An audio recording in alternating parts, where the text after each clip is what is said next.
Nightmare fuel. Warning you now, this is bad. I just want to give it 1 minute so no one's wiggling on it. Ooh! Ah! I haven't seen much movement since though, right? I can feel it, but like I don't see. Thank you.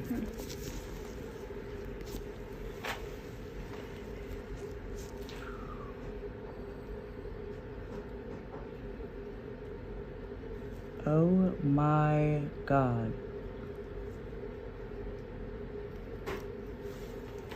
Oh yeah, Get out of here. it's out.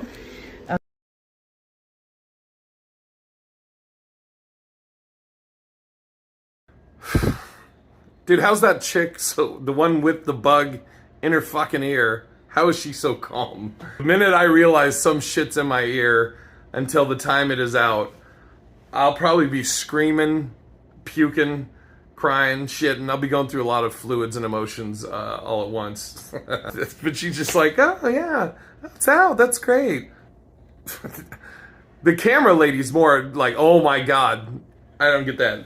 And of course, Fahk Nature. Dude, if this happens to me, rest of my life, I'm wearing earmuffs to bed, earplugs, a burqa, anything to cover my fucking ears. I'll wear them all. I think that was a roach. How you get a fucking roach in your ear? Oh, fuck! How does it crawl in there? While you're sleeping, you don't wake up? Hearing the fucking... oh, fuck! Fahk Nature!